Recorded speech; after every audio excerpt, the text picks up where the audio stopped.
दोस्तों, पिछले वीडियो में आपको बताया था कि एरोप्लेन में कुछ प्रॉब्लम के वजह से प्लेन लैंडिंग नहीं हो रहा था। बात है जब एरोप्लेन लैंडिंग के लिए पॉसिबल नहीं था, तभी अचानक प्लेन और नीचे होने के कारण ऑटो कंट्रोल होने लगा और इसमें बैठे यात्री परेशान होने लगे। सारे क्रू मेंबर उन्हें शांत करने में लगे थे। प्लेन करीब 1000 फीट की ऊंचाई पर आ गया था, जिसे देखकर कैप्टन को लगा या और नीचे गया तो कहीं टकरा जाएगा। इसलिए वो प्लेन को 180 डिग्री मोड़ने की कोशिश करने लगा, लेकिन ये कोशिश पूरी तरह नाकाम रही और प्लेन बड़ी बुरे तरीके से ज़मीन से जा टकराया और क्रैश हो गया। आप उस क्रैश की इंटेंसिटी इस बात से समझ सकते हैं कि प्लेन जब ज़मीन से टकरा रहा था तो उसकी स्पीड करीब 350 किलोमीटर प्रति घंटे थी, जिस वजह से जहाज़ के परखचे उड़ गए, जिसमें कुल 101 लोगों की जान चली गई और 75 लोगों को जिंदा बा। अब आपको लग रहा होगा कि इसमें भूत तो आया ही नहीं।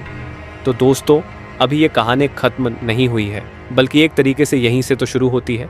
हुआ कुछ यूँ कि इस नाइट के बाद में एक और ईस्टर्न एयरलाइन फ्लाइट ट्राइस्टार 318 भी न्यूयॉर्क से मियामी के लिए उड़ान भरती है, जहाँ वो चेहरा था जखट 401 में मारे गए लाइट इंजीनियर डॉन रेपो का। जब मैरी और जाइट इंजीनियर ने यह बात बागी क्रू मेंबर्स को बताई तो उन्हें इनकी बातें बकवास लगी और वो हंसने लगे। लेकिन उसके तुरंत बाद फाइट के कैप्टन को लगा इंजन ठीक से काम नहीं कर रहा है, इसलिए वो फाइट को मैक्सिको से मोड़ के वापस न्यूयॉर्क की तरफ ले गया, जहां फ्लाइट लैंड करवाने के लिए सभी पैसेंजर को एयरपोर्ट पर वेट करने के लिए कहा गया। इसके बाद इंजन को रिपेयर किया जाता है और उसके बाद उसे चेक करने के लिए फ्लाइट को बिना पैसेंजर के उठाया जाता है।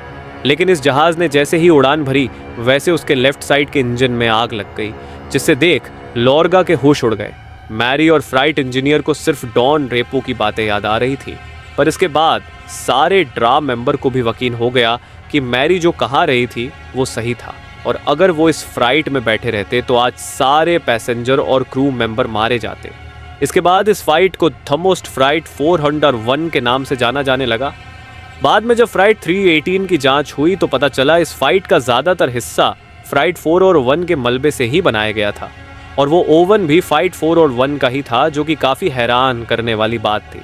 खैर, अब जो भी हो, एक तरह से उस भूत की कज़े से उतने लोग फ्लाइट क्रैश में फिर से मरने से बच गए। अगर वहाँ सच में भूत था तो इस दुनिया में ऐसा बहुत से भूतों की ज़रूरत है। आपको आज की हमारी वीडियो कैसे लगी, हमें कॉमेंट करके बताइए। वीडियो पसंद आए तो उसे लाइक करने के साथ साथ अपने दोस्तों और रिश्तेदारों में शेयर कर देना।